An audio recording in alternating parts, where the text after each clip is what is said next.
love, trust, and a chance encounter. Each of these 5 stories began with the promise of something new, but ended in unimaginable tragedy. None of these victims thought their first dates would end up in death. Join us as we explore the dark twists that turned ordinary moments into chilling crimes.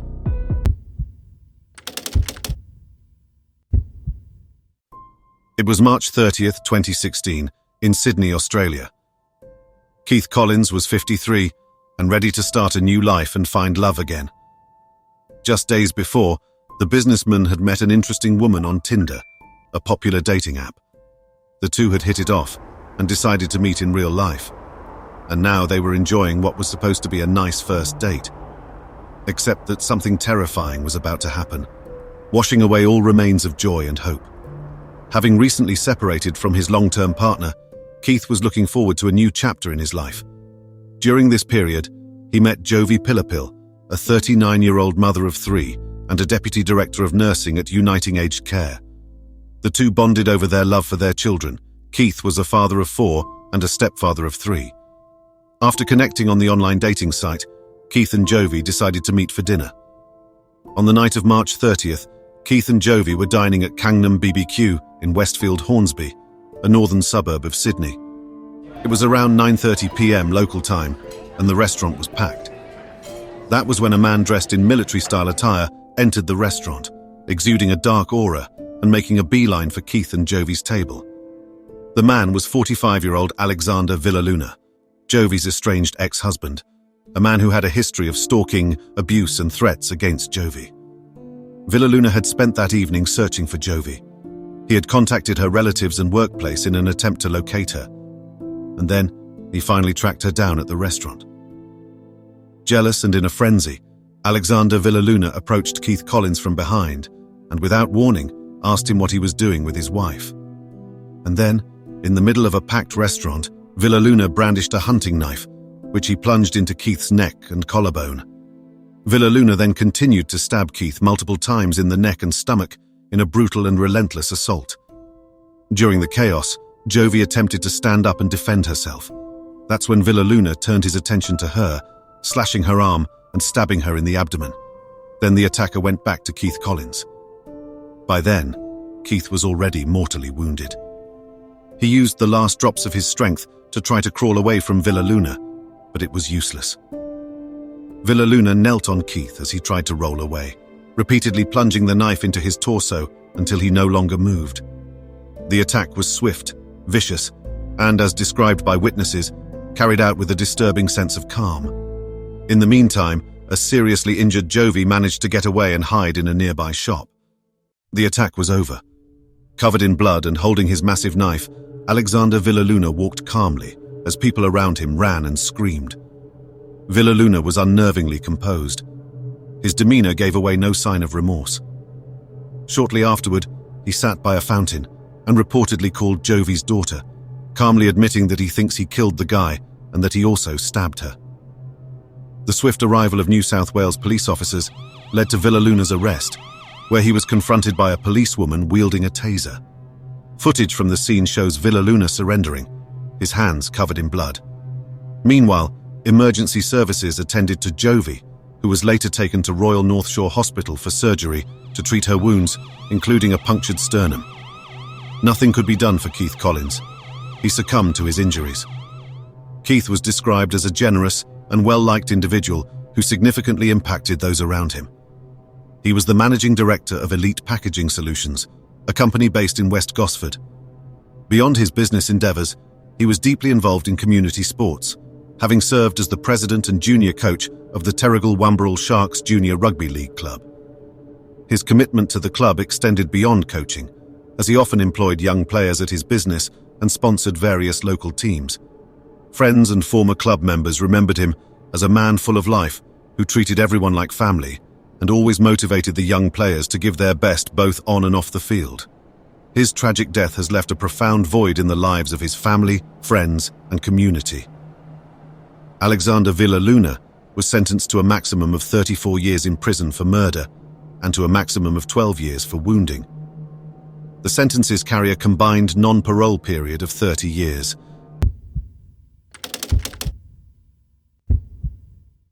On July 29, 2012, Wariena Wright from New Zealand arrived in Australia for a 2-week holiday and to attend a wedding. At 26 years old, Wariena was a beautiful young woman with her whole life ahead. But Wariena's life ended under mysterious circumstances after a seemingly normal encounter with a man she'd met on Tinder took a dark turn. What happened to Wariena Wright? And who, if anyone, was to blame? Known as Ree to her friends and family, Wariena Wright valued her relationships and deeply loved animals. She was petite, cheerful, and intelligent. Wariena was on a 2-week vacation in Australia that summer and planned to return home shortly after her brief holiday.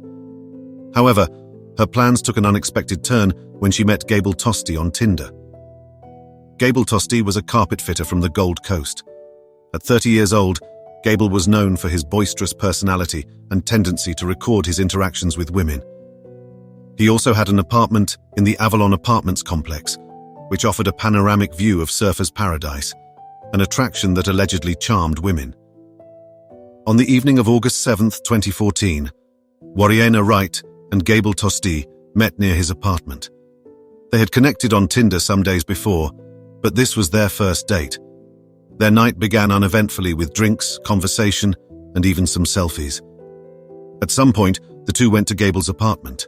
However, as the night wore on and both consumed more alcohol, the mood shifted. Gable's habit of recording his dates provided a disturbing and detailed account of the night, capturing how their interaction became increasingly tense and volatile. At one point during the evening, Wariena and Gable's conversation became heated. Gable mentioned that falling from his balcony would be fatal, an ominous statement that would become chillingly prophetic. As Wariena became more inebriated, she allegedly became erratic and aggressive. The audio recording was crucial evidence revealing that Wariena threw decorative rocks and attempted to strike Gable with a telescope. Gable's response was to restrain her physically. Sometime after midnight on August 8, 2014, Gable decided to lock her out on the 14th floor balcony, a decision that would later prove to be fatal. The recording captured a violent struggle, with Wariena Wright screaming in panic and pleading to be let back inside. Gable Tosti, however, refused to open the door, effectively trapping her on the balcony. At one point, he threatened her, saying she was lucky he hadn't thrown her off the balcony.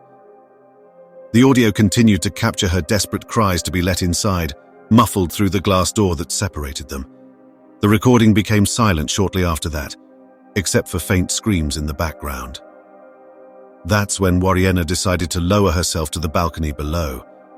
But this wasn't an easy maneuver, and the woman had consumed alcohol during the evening.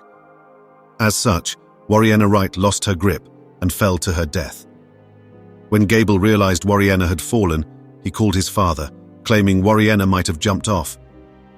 He left his apartment through a back entrance, stopping to order pizza and wandering the streets before contacting his lawyer. This behavior and the audio recording led authorities to believe Gable was more responsible than he had let on. The court case that followed was highly publicized and deeply divisive.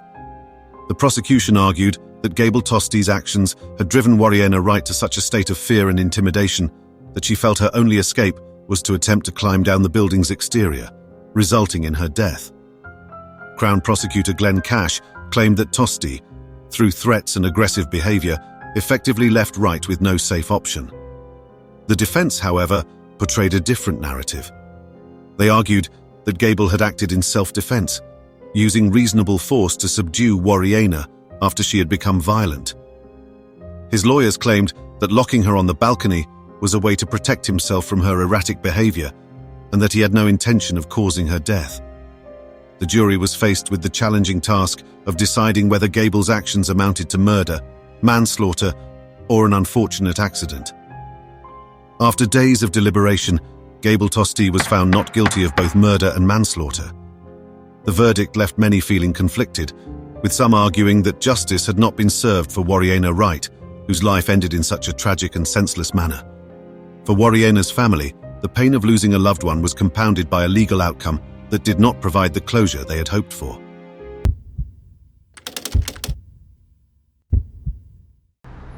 In April 2016, 40-year-old nurse and mother of 3, Ingrid Line was seeking a fresh start following her recent divorce.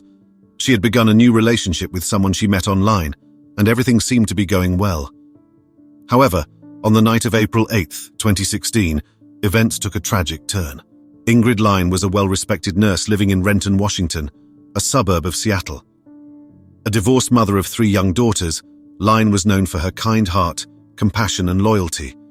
She didn't worry about others' opinions and learned how to enjoy herself. Even more, Ingrid had a deep sense of care for those around her. After her divorce, she focused on raising her children while working hard. But humans need love and companionship to thrive. To find that happiness again, Ingrid turned to online dating, where she met a man named John Robert Charlton.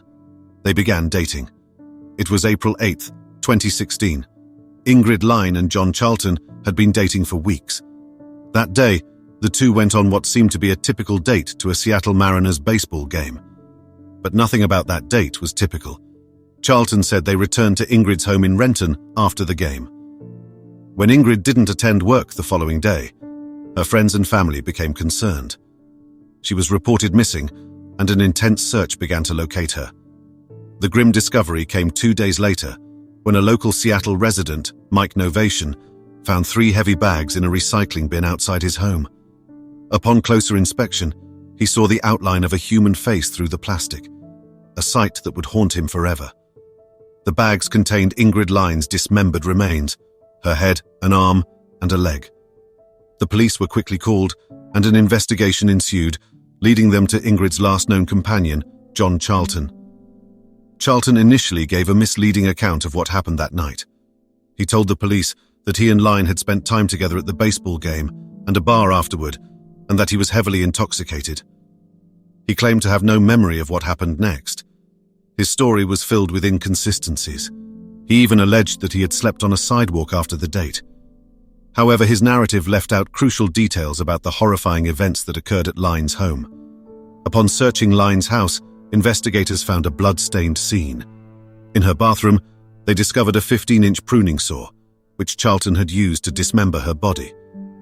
There were also traces of blood and pieces of flesh, providing a clear and gruesome picture of the violent crime that had taken place. It was determined that Charlton had strangled Line and then used the saw to dismember her remains, later placing them in garbage bags and disposing of them in a random bin. John Robert Charlton was arrested and charged with Ingrid Line's murder. During the court proceedings, it became evident that Charlton had not only committed a heinous crime, but had also tried to cover it up with a web of lies.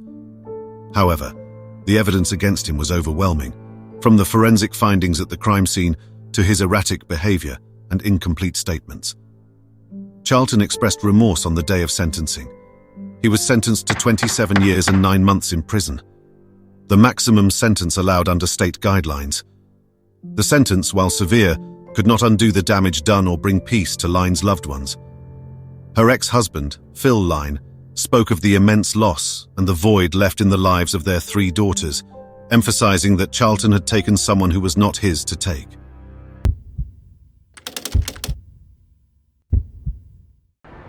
On December 8, 2015, Charlotte Brown, a 24-year-old business consultant, was on a date with Jack Shepherd. The two had spent the night drinking champagne and were now taking a ride in Jack's speedboat on the River Thames. At some point during the late-night ride, Charlotte realized they were going at great speeds. Her concerns would prove valid, and that ride would be Charlotte's last in a case that gripped the public's attention. From Clacton, Essex, Charlotte Brown was a vibrant young woman, described by friends as the biggest personality in the room. She was on the cusp of a promising new chapter in her life, having just landed a new job as a business consultant. Known for her sensible and responsible nature, she had a bright future. She had met Jack Shepherd, a 28-year-old website designer from Devon, through a dating app. In contrast to Charlotte, Jack Shepherd had a reputation for being a champagne Casanova. Jack liked his drinks and his women. That's why, a while before, he had purchased a second-hand 14-foot Fletcher Arrowflight GTO speedboat through Gumtree, a boat he intended to use to impress women on dates. Shepherd, lacking formal training or a license to operate the ship, was tasked with handling a speedboat with safety defects. The vessel was in poor condition and missing essential safety equipment, creating the conditions for a tragic and preventable accident. On the night of December 8th, Jack Shepherd took Charlotte Brown to the Shard for food and drinks, an extravagant gesture meant to impress. After dinner, the two boarded Shepherd's speedboat at Hammersmith Bridge for a late-night cruise along the River Thames. Neither Charlotte nor Shepherd wore life jackets, and the boat's kill cord, a safety device that stops the engine if the driver is thrown overboard, was not connected. Shepherd, who had been drinking heavily, drove the boat recklessly at speeds between 26 to 34 knots, more than double the speed limit for the Thames. As they sped down the river, the boat struck a submerged log near Wandsworth Bridge, causing it to capsize. Both Charlotte and Jack were thrown from the boat into the freezing waters of the Thames. Charlotte, unresponsive and unconscious, was later pulled from the water with a body temperature of just 25 degrees Celsius, a result of cold water immersion. Despite attempts to resuscitate her, she was pronounced dead. Shepherd was found clinging to the hull of the capsized boat, calling out for help. Witnesses recalled hearing him scream, but notably, he only called for help for himself, not for Charlotte. The boat, later revealed in court, had multiple defects, including faulty steering, further compounding the night's danger. Jack Shepherd fled the UK to the European country of Georgia following the accident. He received legal aid while on the run, which further sparked public outrage. In July 2018, he was convicted and found guilty of manslaughter by gross negligence. After being extradited to the UK, Shepherd was sentenced to 6 years in prison for Charlotte's death, with an additional 4 years for an unrelated assault charge. In January 2024, Shepherd was released after serving only half of his sentence, a decision that sparked outrage among Charlotte's family and the public. Charlotte Brown's father continues to demand the truth about what happened that night, since Shepherd still claims Charlotte was steering the boat at the moment of the accident.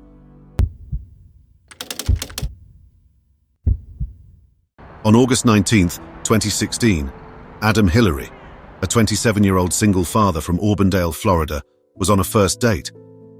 Adam had met 18-year-old Hailey Bustos on the dating site plentyoffish.com. But what began as an innocent first date turned into something more sinister when Hailey's intention was disingenuous. Adam Hillary was a young father devoted to his 5-year-old daughter, Lashaya, whom he affectionately called his princess. At 27, Adam was beloved by his friends and family, who believed the man brought out the good in everyone. The man was striving to build a better life for his daughter. He enjoyed simple pleasures, like sports and going to the bowling alley. Taking Hailey to the bowling alley for their first date was a no-brainer. After a night of bowling, Adam and Hailey briefly went to Adam's apartment. Adam didn't know that Hailey Bustos had sinister intentions from the beginning. She had been instructed by a friend to use dating apps to meet men and then rob them. After leaving Adam's apartment, Bustos reported back to her accomplices, Andre Morris Warner, Gary Gray and Joshua Ellington, about the valuables she had seen, including televisions, an Xbox, marijuana, cash, and liquor. In the early hours of the next morning, Warner and Gray forced their way into Hillary's apartment while Bustos and Ellington waited in the car. Armed and dangerous, Warner and Gray confronted Hillary, who immediately pleaded for his life. In a desperate attempt to save himself, he offered the intruders anything they wanted, begging them to spare his life for the sake of his young daughter. His pleas were brushed aside. Despite his compliance and willingness to cooperate, Warner executed him in cold blood, shooting him in the back of the head as he knelt on the floor. The shot killed him instantly, and he collapsed onto the kitchen floor. Following the murder, Warner and Gray returned to the car, laughing about how Hillary had begged for his life. Hailey Bustos received a mere $50 for her part in the crime. Reports later emerged that this was not her first involvement in such a scheme. The 4 accomplices were soon apprehended. Warner was found guilty of first-degree murder. Bustos testified against Warner at trial. At one point, while on the stand, she stated she didn't care if she spent the rest of her life in prison as long as he was behind bars too.